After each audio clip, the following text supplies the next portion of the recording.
Here are 10 strategies to build healthy bubble boundaries through self-care. The energy bubbles concept began with the awareness that love and other emotional energy differ from each other. The concept first came to light when a client I was working with popped up in her chair and realized that I can give away my love without giving away my energy. In fact, I have to, is what she said. She said this because she had been working with people that she really cared about, but every time she walked away, she felt drained and depleted and realized there was a better way. In this video, we will cover the difference between self-care and selfish, why self-care is so important, and 10 strategies to practice self-care. Self-care is not selfish. It fuels your light so you can give to others from your overflow. Self-care is an adjective, and it means lacking consideration for others, concerned chiefly with one's own personal profit or pleasure. Selfish does not understand that hurting others hurts themselves in the long run. Selfish does not put effort into making amends, learning and growing when mistakes are made. Selfish acts without the clarity and consideration of one's heart and soul's big picture desires. Instead, it's more impulsive. It takes care of one desire immediately without thinking about the effect it has on the other big picture desires that one has. Selfish treats others in a manner that hurts. And selfish does not understand that hurting others hurts themselves in the long run. Self-care, on the other hand, is the practice of taking an active role in protecting one's own well-being and happiness, in particular during periods of stress. Self-care fuels your energy and makes life fulfilling. Self-care makes returning to your flow easier when you hit challenges. Self-care thinks me and them. I'm responsible for me, and I encourage you to be responsible and take care of yourself. Self-care energizes you, and self-care listens to yourself. When you hear that small little voice inside that starts saying, "What about me? Who's going to take care of me?" People who practice self-care are able to respond with, "I am. I'm going to take care of me. It's time to get clear on what I want and put myself back in the picture of life again." So self-care takes care of yourself. That means knowing what you want and setting aside time, either now or in the future, to make sure you take care of it. Self-care strengthens your healthy bubble boundaries, so you can maintain your own emotional energy, and you actually won't be taking on other people's emotional energy with a good bubble boundary. Self-care allows strong love to flow, and it helps you live from your heart and take actions in the direction of your soul's desires. When you maintain your own personal energy, you feel empowered and can speak your truth confidently. Self-care allows you to share the fullness of your gifts with others. The first self-care strategy we're going to look at is to be kind to yourself in your thoughts. We all have a proverbial angel and devil on our shoulder, or good guy or bad guy. It's a cartoon that depicts our self-talk. We're talking to ourselves all the time. Sometimes we talk to ourselves kindly, and sometimes we don't. Sometimes when we make a mistake, we start to say unkind things like, "Now you did it and you shouldn't have." And then when the going gets really rough, we notice ourselves talking to ourselves unkindly and think, "You're beating yourself up again. What's wrong with you?" And beat ourselves up for beating ourselves up. Self-care is being kind to yourself in your thoughts. So that means when you notice you're beating yourself up and thinking harsh thoughts, you stop for a minute and say, "Wait, you're beating yourself up. You're aware. Good job. Now take time to choose a kinder perspective." When you do, you'll eventually get back to that kind and gentle feeling that you have inside yourself where you can be kind to yourself in your thoughts and think things like you did it. You can be really proud of yourself. You get back into your flow. You feel that strength of your alignment. You can even feel your connection with your heart when you simply flip your focus and move back to kind thoughts about yourself to yourself. The second self-care strategy is to use discernment and live life your way. We're constantly bombarded with shoulds. You should eat only organic. You need to get at least 8 hours of sleep at night. You should go to my church. You should not salt your food. Use discernment. Separate from those things for a minute and ask yourself, wait, what feels true for me? What do I want? What do I need? What do I believe? And then come up with a conclusion and support yourself in it. I'm eating salty popcorn. It's good for my low blood pressure, is what the conclusion came for this person in this moment of time. There's no one right answer for us all the time. By just separating from all the voices outside of yourself and listening to your heart, listening to what feels true to you, you're able to use discernment, live life your way, and lead your life forward from your own wisdom, guidance, and knowing. The third self-care strategy is to take time to create win-win scenarios. If doing things your way is at the cost of others getting what they want, or others doing things their way is at the cost of you getting what you want, you can slow down and communicate to gain understanding. You can speak and listen with the intent to resolve. You can share your needs and take the time you need to get clear on what is it I want, what is it I need. And then share your needs and desires. Taking time to create win-win scenarios means listening to others while staying open to an innovative win-win solution. There are really infinite ways to resolve things. So sometimes some people say, let's go to a movie and just keep going. But creating a win-win solution says, wait, speaking what you want, I want to go out to eat. And then together deciding that you can go out to eat and go to a movie. Creating win-win solutions gives solutions and time attention. Creating win-win scenarios means agreeing to disagree. And it also means allowing others the ability to do things their way too. There's a quote that says, if you want to go fast, go alone. And if you want to go far, go together. When you slow down and take the time to create win-win solutions, win-win scenarios, you'll be able to go far with the people that you love and with the people that you have to work with. Because in reality, we don't want to be living life alone and doing everything alone. Some of the richness of our life comes from collaborating with others and coming up with innovative ideas that require both people's needs and wants. Self-care strategy number 4, be complete. Take the time you need to line up your flow and then take care of the things hanging over your head. In this example, this person's thinking, I haven't explained to my mom why I didn't show up. And it's bothering her and it's weighing her down. And without taking care of it, that weight makes it harder for her to pay your bills.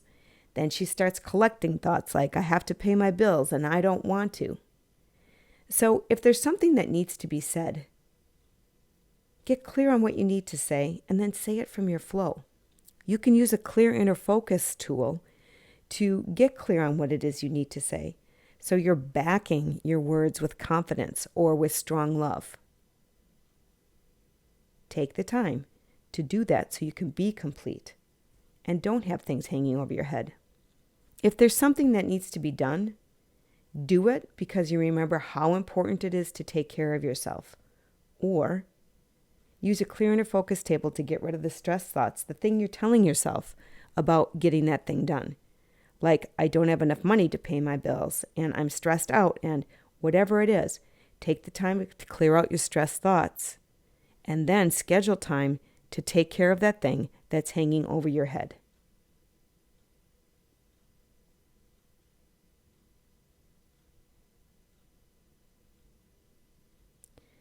By asking yourself, what do I want and what do I need, and realizing exactly what it is.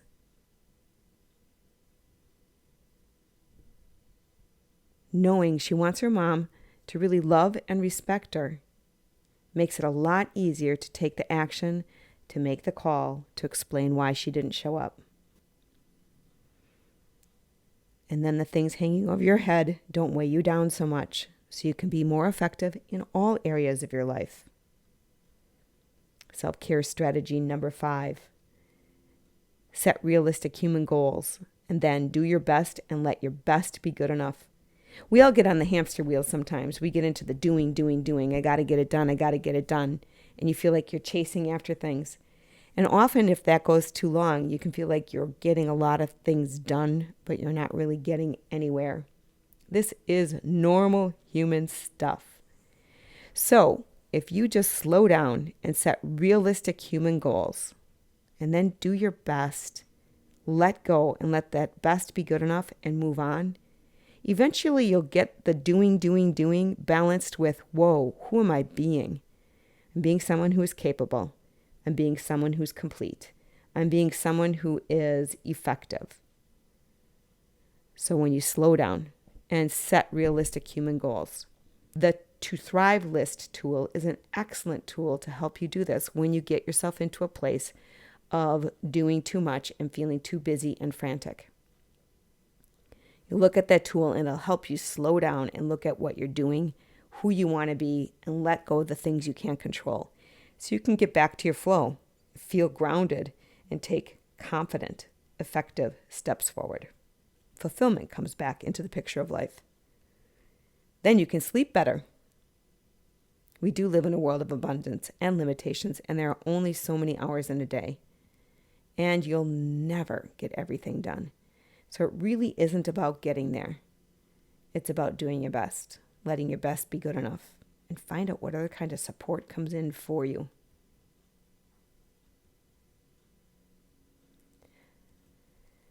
Self-care strategy number 6 is to take care of your body, your mind, and your spirit your way. We have so many different ways that we like to do things. So being clear on your way and then doing that.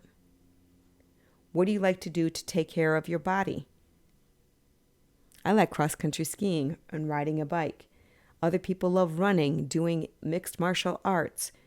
Just find out what your way is. How do I want to take care of my body? Spend some time getting to know what your way is, and then take care of it. Set aside time for it. Nature abhors a vacuum, but if you set aside time on your calendar to do those things, it's amazing how efficient you can get in other areas. Take care of your mind. What do you believe you need to do to take care of your mind? If you're being forgetful, if you're aware you're in your thoughts so much that you're not being present to the life in front of you, you know what you need to do. If you can't do it now, schedule it and get back on track. And take care of your spirit. Everybody has that feeling of feeling open and connected with either God, the divine, whatever your faith is, or the universe. What do you do to feel that connection? If you're not feeling it, make sure you do what you need to do to take care of it. Some people like to meditate. Others like walks in the woods. Others like going on a bike ride. Others like going dancing. Whatever it is. Schedule it, especially when you notice you're getting off track. Self-care strategy number 7, accept all of you. All aspects of our personality are gifts, and all gifts can be overused or underused. For example, a strong person can benefit from showing weakness and vulnerability sometime. No one can or should be strong all the time. So to accept all of you, ask yourself, who do I need to be in this situation, and how can I support myself?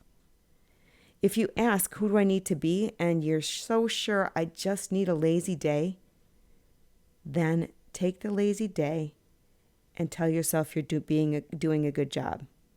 Don't beat yourself up for being an aspect of humanity that's not your normal mode of operation. Because laziness is totally a gift when you let yourself use it as a time to recharge your battery. Jealousy is a gift when you use it as a time to get clear on what you want, your way. Here's a picture of someone looking at someone who has received a trophy, and she's feeling jealous. She notices she gets all the accolades and can feel that heavy feeling. But when you just take a little time to say, wait, what do I want? What do I need? And get clear on what it is, jealousy turns into the gift that you can use to get clear on what you want, your way, and move forward in it. It's going to take time and effort to reach those goals, but once you know what they are, it can be so fun and so fulfilling. Self-care strategy number 8. Take responsibility for yourself and empower others by allowing them to do the same. If you find yourself always helping someone else at the cost of meeting your own goals, chances are you're in a rescuing situation, which is a lose-lose. If you look at this man here who's drowning, you can see that he has his own life jacket, his own lifesaver. All he needs to do is turn towards his flow, get back in his own alignment, grab his own lifesaver, and get himself out of the situation. If you're feeling, oh no, he can't and I can, and you're rescuing them time and time again, you may help that person and make their life easier.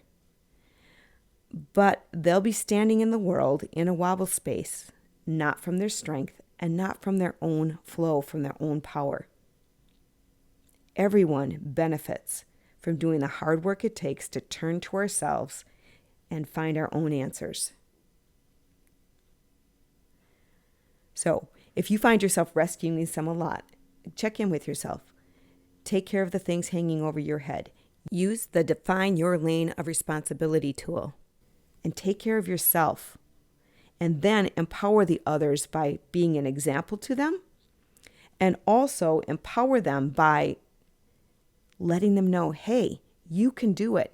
Standing there and watching them, being a support to them, letting them know, good job, so that when they do it on their own, they can be strong in their own being. Think of this one as like a child when they're learning to tie their shoe. If you constantly go in and tie it for them, they'll never do the hard work it takes to tie it for themselves, and they'll always be dependent upon you. A lot of people do this because they love being helpers, and they love that connection they feel with someone else who needs them. So either one will require a little bit of feeling uncomfortable for a little while, connecting with your own inner strength, and maybe just being comfortable standing beside someone when they're in a challenge, knowing they'll get it. Holding that space for them, thinking, you've got this, you can do it.